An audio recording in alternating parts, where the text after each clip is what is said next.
Meus irmãos, vamos abrir nossas Bíblias aí no livro de Salmos. Abra a sua Bíblia no livro de Salmos, compartilha, você que está em casa aí, compartilha, né? Nas redes sociais aí. Salmo de número 127. Esse Salmo de número 127, ele fala sobre construindo uma vida abençoada. Como é que a gente pode construir uma vida abençoada? O Salmo 127, ele fala que todo bem vem de Deus. Tudo aquilo que nós temos vem de Deus. O ser humano precisa reconhecer que nós não conseguimos nada através do nosso esforço. Muitas vezes nós somos arrogantes e orgulhosos e achamos que fazemos as coisas pelo nosso esforço.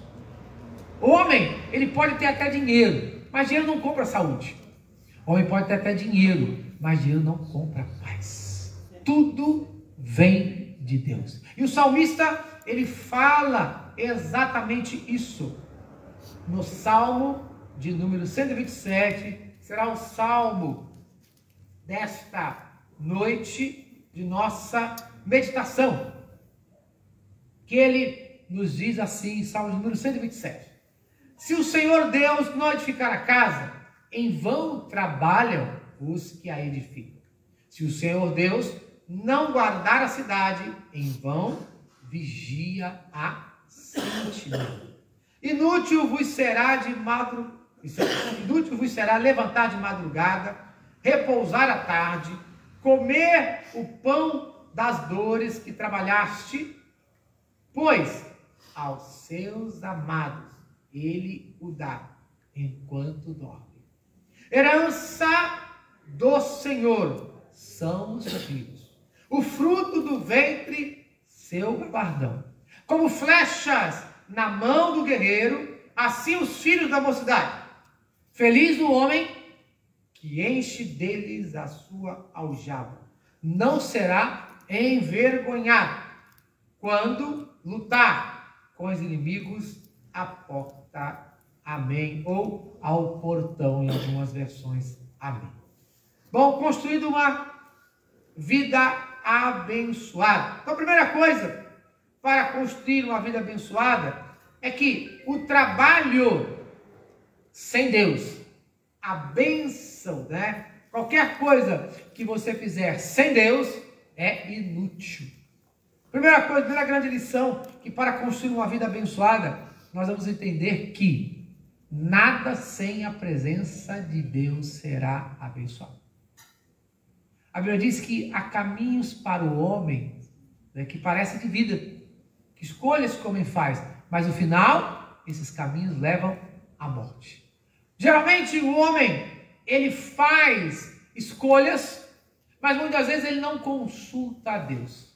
O que o salmista quer dizer aqui nesta passagem é que é inútil você tentar fazer qualquer coisa se Deus não estiver no negócio, se Deus não abençoar. E aqui ele dá alguns exemplos de algumas coisas que o homem pode fazer, como por exemplo, ele dá um exemplo aqui: se o homem construir uma casa ou edificar uma casa, ele diz que em vão trabalham os que edificam. Quer dizer, é vão construir uma casa com as próprias mãos, tijolo por tijolo, suando, se esforçando, se Deus não estiver nesse projeto. Muitas vezes nós começamos alguma coisa e o salmista diz: olha, esse esforço será em vão. Isto é, esse esforço será inútil. Construir uma casa se Deus não estiver no negócio. Ele aplica isso não apenas às construções físicas, mas a todos os negócios, a todos os empreendimentos, seja a construção de uma casa física ou a construção de uma casa familiar, de um lar, isto é, um casamento. Ele diz, um casamento também nessa edificação, que é uma casa, né? Também, se Deus não estiver no negócio, não será abençoado. Se a família não estiver dedicada a Deus, não será abençoado. Se os estudos não estiverem dedicados a Deus, não serão abençoados. Se a carreira profissional não estiver dedicada a Deus, isto é, se nós não consultarmos a Deus, se nós não pedirmos a bênção de Deus, nada disso será bênção para nós. Ele diz, é inútil tentar construir qualquer coisa se Deus não estiver no negócio. Nós temos um exemplo, já bem lá no início do livro de Gênesis, da construção da Torre de Babel, que assim foi chamado. O ser humano resolveu lá no início construir uma torre, e o desejo dele era chegar até os céus. Esse era o desejo conforme narra o escritor do livro de Gênesis. O homem, na sua arrogância, na sua prepotência, no seu orgulho, achou que poderia ir até os céus e encontrar Deus. E aí diz que Deus olhou para aquela iniciativa sem a sua aprovação, e aí ele criou uma confusão. A gente entende que até ali existia apenas uma única língua, que Babel quer dizer isso, confusão. Em português significa isso. Aí houve uma confusão, e aí cada um foi para o seu lado, e aquele projeto caiu por terra. Todo projeto que começa sem a bênção de Deus não irá prosperar. Mais cedo ou mais tarde ele irá ruir, ele irá falhar, pois não tem a bênção de Deus. Então, o salmista nos chama a atenção que é inútil edificar qualquer coisa se Deus não for consultado em primeiro lugar. Ele continua dizendo que também não adianta você querer guardar a cidade, isto é, o vigia, o soldado, a sentinela, isto é, a segurança. Hoje, uma das coisas, quando se fazem pesquisas nas ruas e perguntam o que mais a população quer, a resposta, geralmente, na maioria das vezes, é segurança. As pessoas querem paz. Mas nós estamos vendo o que está acontecendo no Rio, e podemos olhar aqui também em São Paulo, que não é muito diferente. Assaltos, furtos, roubos acontecem a todo momento. Não existe segurança. Não podemos acreditar que apenas a segurança pública irá resolver o negócio. Por isso, é inútil você colocar um vigia, você se proteger, se Deus não estiver guardando. Ele diz, será inútil. Se você não dedicar, não colocar a segurança em primeiro lugar em Deus. É claro que não estou dizendo também que não vamos fazer a nossa parte. Agora, então, vou deixar a porta de casa aberta, a chave no contato do carro. Não é isso que estamos dizendo. Mas estamos dizendo que Deus sempre vem em primeiro lugar. Nós precisamos fazer a nossa parte. Porque nós vamos descobrir na palavra de Deus que Deus não precisa do homem. Mas Deus deseja trabalhar com o homem. Porque quem vai construir a casa é o homem, mas precisa da bênção de Deus. Quem vai vigiar é o homem, mas precisa ser abençoado por Deus. Isso quer dizer o quê? Qualquer negócio que nós formos fazer, antes de iniciar esse negócio, precisamos da bênção de Deus. Antes de iniciar esse negócio, precisamos consultar a Deus através de nossas orações, para saber qual é a sua vontade, pois a Bíblia diz que a vontade de Deus é boa, perfeita e agradável, isto é, a sua vontade pode ser até boa, mas a vontade de Deus é melhor ainda. Por isso, o salmista diz que nós temos que consultar a Deus, porque a verdadeira segurança, ela não reside em nossas defesas, isto é, aquilo que você pode tentar fazer para proteger a sua casa ou o seu carro, mas na proteção divina. A proteção divina. Ele diz aqui, o pão de dores, isto é, a imagem de um trabalhador que trabalha até de madrugada, até a noite, que ele chama comendo pão de dores, retrata uma vida de constante ansiedade e preocupação. Nós vamos ver que algumas pessoas, elas vivem apenas para trabalhar.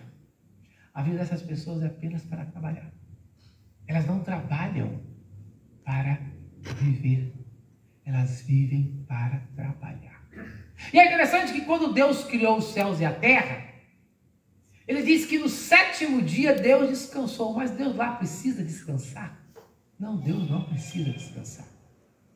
Mas Deus, dentro da sua lei, que ele entregou para o seu povo, ele disse que haveria necessidade de um dia de descanso para o ser humano. Um dia de descanso, um dia de reflexão, para que o ser humano descansasse e estivesse na presença de Deus.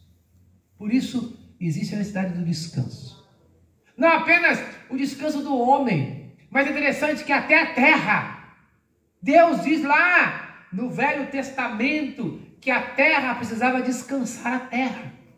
Isso hoje é comprovado nas plantações. Muitas pessoas, plantam um determinado período, num período de terra, e depois eles tiram aquela cultura e deixam a terra descansar, para que a terra possa por si só repor todos os minerais dela. Veja como a sabedoria de Deus, antes do homem comprovar isso cientificamente, Deus já tinha dito, olha, até a terra precisa descansar, até os animais precisam descansar, o ser humano precisa descansar. Então ele faz uma reflexão, olha, nós não podemos continuar com essa ansiedade, com essa preocupação. Buscamos segurança e sucesso através do esforço incessante, mas esquecemos que a verdadeira paz e a provisão vem somente de Deus. Por isso, Paulo fala lá em Filipenses, que só Deus dá a paz que excede a todo entendimento. Ele dá uma paz que guarda o coração, e a mente. O coração, emoções, e a mente, a razão. Muitas vezes, de tanto trabalhar, de tanto se esforçar, o que acontece? Nós estamos exaustos, fisicamente e emocionalmente. Ele diz, olha, não adianta o ser humano, pão das dores, ou o ser humano se matar de trabalhar, pois ele não vai conseguir o seu objetivo. E aí ele termina esta parte, desse primeiro aqui versículos 1 e 2, ele termina dizendo aqui, que ele dá o descanso dos amados. Quer dizer, ele vai dar o descanso para você, o quê? Não se preocupar com o seu negócio. Ele vai dar um descanso para você de ter paz em relação à sua segurança. Ele termina dizendo, o descanso dos amados. Isto é, a promessa final desse trecho aqui, dado por Deus, é um alívio para aquela alma que está cansada. É um alívio para aquela pessoa que está cansada. Muitas vezes nós estamos tão cansados, na verdade, seja fisicamente, emocionalmente falando, até espiritualmente falando. Ele diz, olha, Deus dá o descanso. Por isso, precisamos tirar um dia para descansarmos. Um dia para irmos à casa de Deus. Momentos durante o dia para orarmos, pararmos um pouco e orarmos. Lermos a Bíblia. Ficarmos isolados um pouco desse barulho, desse corre-corre, desse tumulto do dia a dia, que a gente, é um barulho que a gente fica, é um barulho ensurdecedor. Tem momentos do dia que você não consegue escutar nem a sua própria voz, de tanto barulho, de tanta correria, e aí você descobre por que o ser humano está tão estressado.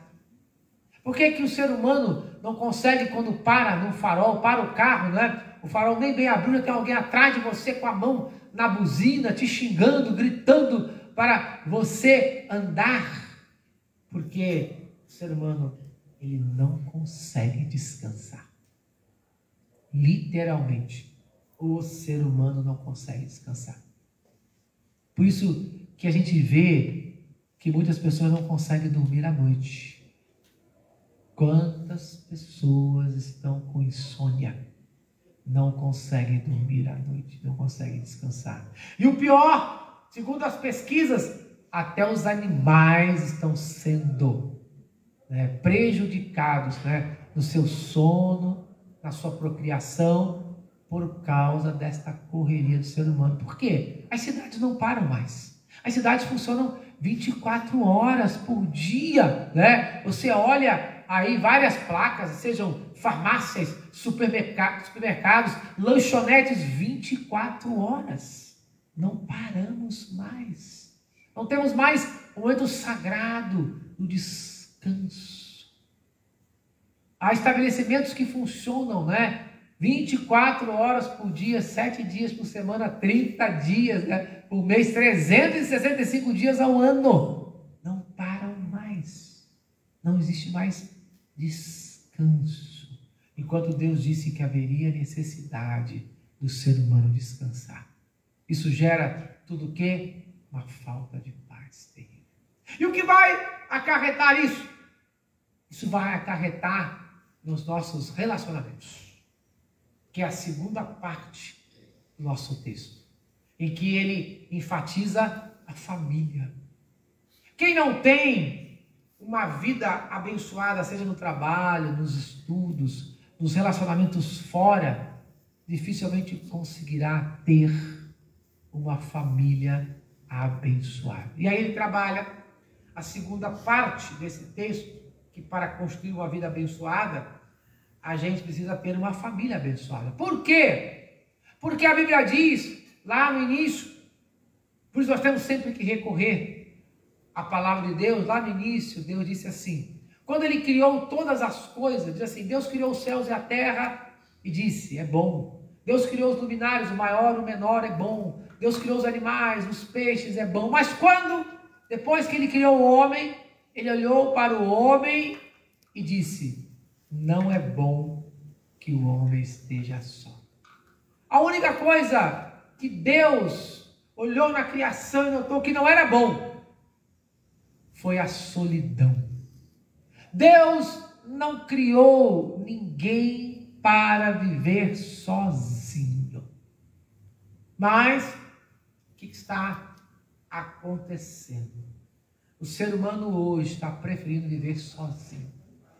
Nunca se criou tantos, digamos assim, apartamentos que agora se chamam de estúdio, né? O nome agora é estúdio, não sei porque tem esse nome assim, estúdio, mas que dá para só uma pessoa. Se entrar uma segunda, alguém tem que sair, de tão pequeno que são. E o preço, né, é fantástico. Dependendo do lugar, para comprar uma casa em outro lugar para a pessoa morar sozinha. Agora estão criando esses espaços apenas para que a pessoa dormir. Mas se ela conseguir dormir, né, porque eu acredito que com a vida dessa infeliz, não dá para dormir. Mas esse é o objetivo. O objetivo da solidão. Mas a palavra de Deus, ela é contra a solidão. Ela diz aqui que eis que os filhos são herança do Senhor, dos versículos de 3 a 5. Eis que os filhos são herança do Senhor, e o fruto do ventre, o seu galardão, ou a sua recompensa. Como flechas na mão do guerreiro, assim são os filhos da mocidade. Feliz ou bem-aventurado o homem que enche deles a sua aljava. Não serão envergonhados quando pleitearem com os inimigos no portão. Amém. Salmo 127, dos versículos de 3 a 5. Ele diz que os filhos, ele começa dizendo que são herança e uma recompensa. Os filhos são apresentados como um presente de Deus, uma herança preciosa e uma recompensa por sua fidelidade. Eles não são apenas um produto de nossos esforços, mas um presente divino. Eu não consigo entender quando alguém diz para mim que vai formar uma família e não quer ter filhos. É mandamento do Senhor. Todo mandamento de Deus que é quebrado, que é desobedecido, gera maldição, gera problema.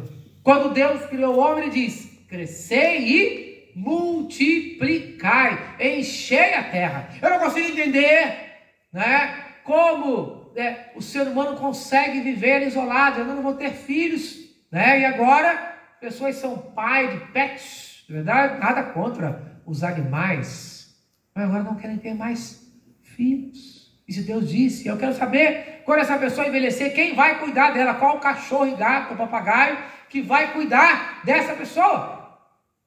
Pois Deus disse, crescei e multiplicai. Isso, meus irmãos, não é uma questão de fanatismo religioso. Já é comprovado cientificamente que toda a população que tiver menos de 2 filhos, ela está enfadada no futuro a entrar em extinção. Na Europa já falta mão de obra. Por quê? Se envelheceu e não existem jovens. Vários países estão pagando para as pessoas se mudarem para lá, dando oportunidade de emprego para os mais jovens. Não precisa ir na Bíblia, é só olhar para a sociedade, são as consequências daquilo que Deus disse, crescer e multiplicar, porque Ele sabia da necessidade. Quando nós desobedecemos os mandamentos de Deus, a sociedade vai pagar um preço pela sua desobediência.